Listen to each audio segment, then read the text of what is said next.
Let me ask you something. What if the single most powerful thing you could do to protect yourself from cancer after the age of 50 had nothing to do with expensive medications, complicated treatments, or any of the things your doctor has probably already told you about? What if it was something so deceptively simple that most people overlook it completely? And what if the science behind it has been sitting in medical journals for years, quietly confirming what a small group of oncologists already knew? Stay with me, because in the next several minutes, I'm going to walk you through something that genuinely changed the way I counsel my patients, and I believe it could change the way you think about your own health forever. My name is Dr. Kelsey Ololade, and I've sat across from thousands of patients, delivered diagnoses I never wanted to give, and spent countless hours asking myself the same question: what could we have done differently earlier? And the more I looked at the data, the more I kept coming back to one area that doesn't get nearly enough attention in mainstream health conversations. I'm talking about chronic inflammation and the extraordinary role it plays in cancer development after the age of 50. Now, before your eyes glaze over at the word inflammation, I want you to stay with me, because what I'm about to explain is going to reframe everything you think you know about that word.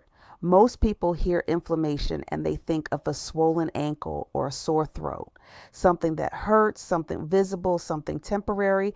And that kind of inflammation, what we call acute inflammation, is actually your friend. It's your immune system doing exactly what it's supposed to do. You get a cut, your body rushes resources to the site, it fights off bacteria, it repairs tissue. That's beautiful biology working in your favor.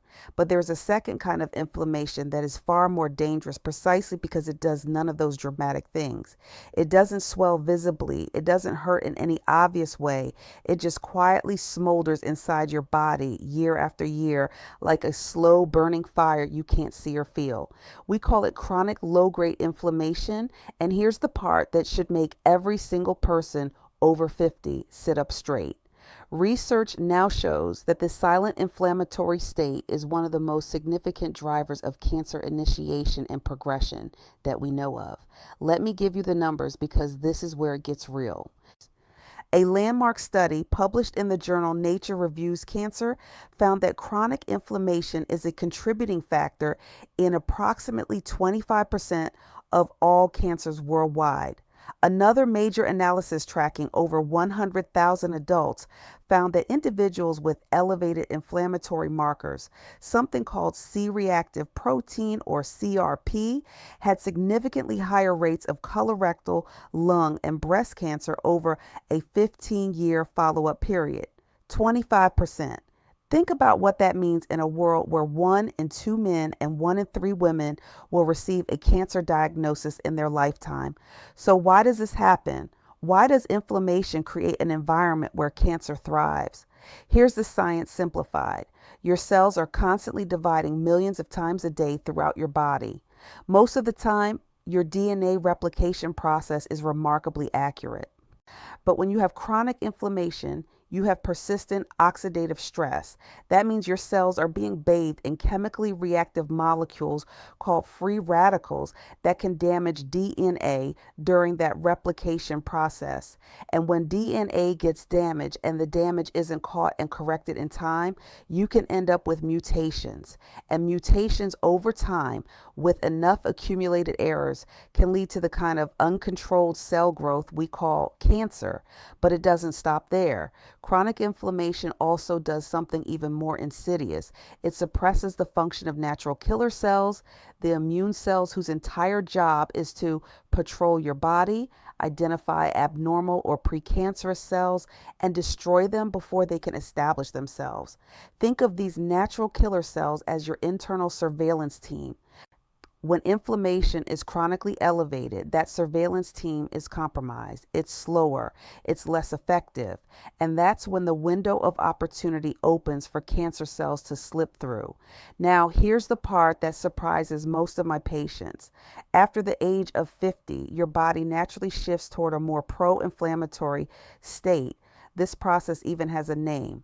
Scientists call it inflammagen, a combination of inflammation and aging. As we get older, our immune system becomes dysregulated. It starts producing more inflammatory signaling molecules called cytokines, and it becomes less effective at resolving inflammation once it starts. Your lifestyle, your diet, your sleep, your stress levels, all of these things that you may have gotten away with in your 30s begin to have a compounding effect after 50 that they simply didn't have before. The game changes, and most people don't know the rules have changed. So, what is this simple method I mentioned? What is the single most evidence backed intervention I tell my own patients about when it comes to managing chronic inflammation and reducing cancer risk? It is something called a Mediterranean anti inflammatory dietary pattern combined with one specific daily habit that most people are doing wrong or not doing at all. Let me start with the dietary piece because this is where the research is absolutely overwhelming. A massive European study called the EPIC study, the European Prospective Investigation into Cancer and Nutrition, tracked over 500,000 people across 10 countries for more than a decade. What they found was consistent and clear. Individuals whose diets were rich in colorful vegetables, legumes, whole grains, olive oil, fish, and nuts had dramatically lower rates of several cancers compared to those eating a typical Western diet, high in processed foods, refined sugars, and red meat. Dramatically lower. In some cancer categories, the risk reduction was 30 to 40%. Now, why does this pattern work so well against inflammation? Because every single food group in a Mediterranean-style diet contains compounds that interrupt the inflammatory cascade at a molecular level. Take extra virgin olive oil, for example. It contains a compound called oleocanthal that works in a mechanism similar to ibuprofen. It inhibits the same inflammatory enzymes, except unlike ibuprofen, you're not taking it as a drug. You're drizzling it on your salad every day. Leafy greens like spinach, arugula, and kale are loaded with folate and antioxidants that protect DNA integrity during cell division. Fatty fish like salmon and sardines are rich in omega-3 fatty acids, which have been shown in multiple studies to lower circulating levels of inflammatory markers, including interleukin 6 and tumor necrosis factor alpha, two of the key molecules that drive chronic inflammation. Berries, blueberries, strawberries, raspberries contain anthocyanins and resveratrol, powerful polyphenols that have been studied specifically for their anti-cancer properties. A study published in Cancer Research showed that resveratrol can actually interfere with multiple stages of cancer development, from initiation all the way through to progression and metastasis. These aren't fringe findings. Then this is peer-reviewed science published in the most respected medical journals in the world. But here's what I tell every patient who comes into my office.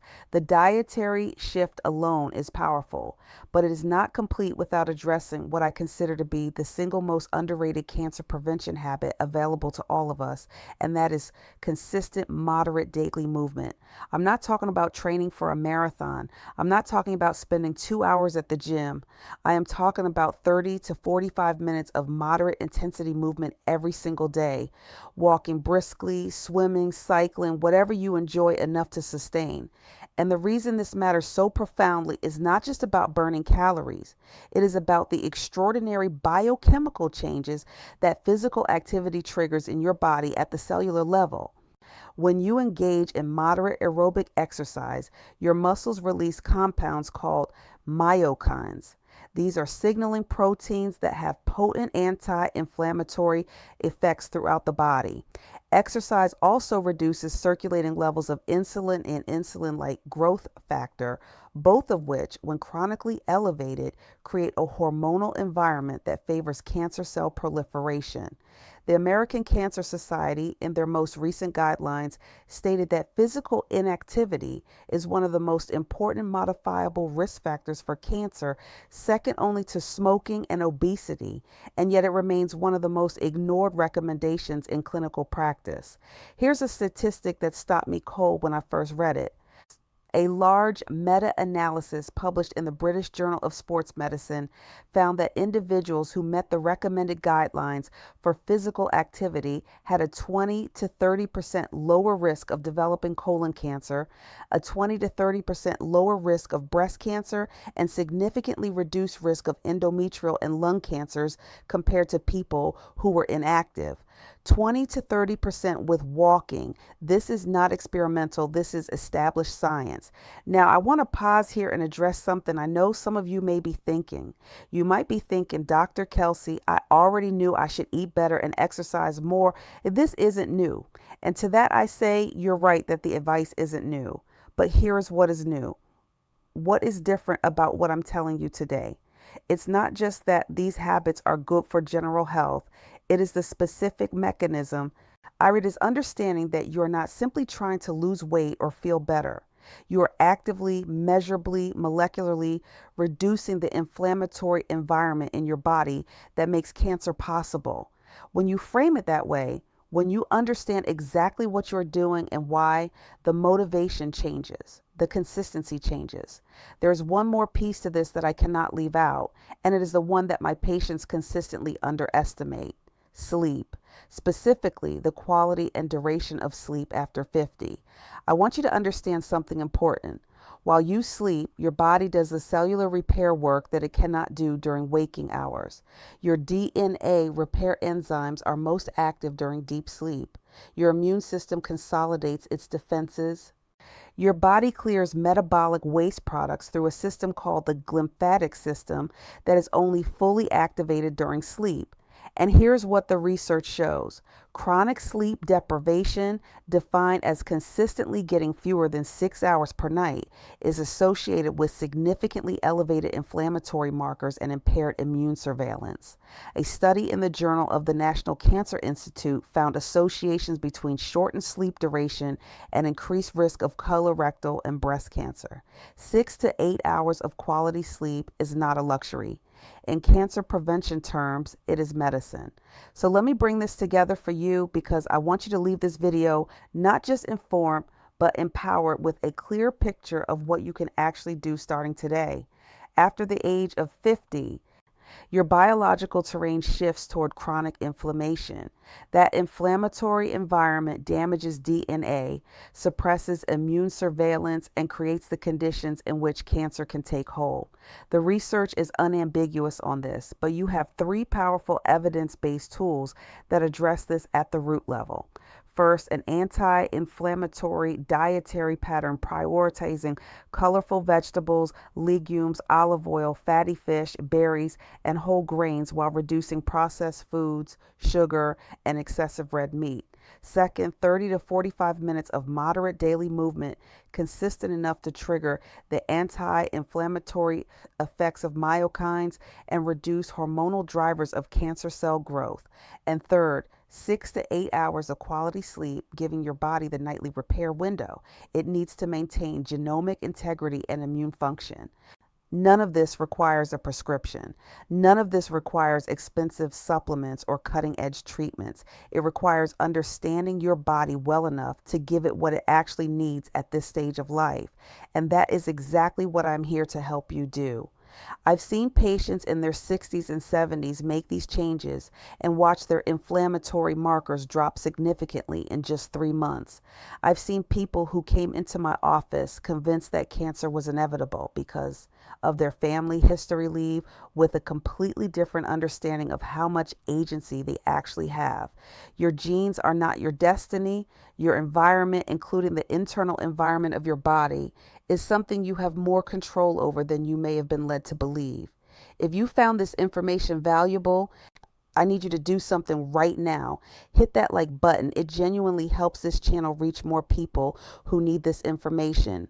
Subscribe if you haven't already, because I release new videos every week covering evidence-based health and cancer prevention topics that your doctor may not have time to explain during a 15-minute office visit. And if you know someone over 50 who could benefit from understanding this, please share this video with them. The best thing any of us can do for the people we love is make sure they have access to the right information at the right time. In my next video, I'm going to reveal why one of the most commonly consumed breakfast foods is quietly elevating inflammation in millions of people who think they're eating healthy. And I'm going to show you exactly what to replace it with. You won't want to miss that one. Thank you for spending this time with me today. I'm Dr. Kelsey Ololade, and I'll see you in the next video. Stay well.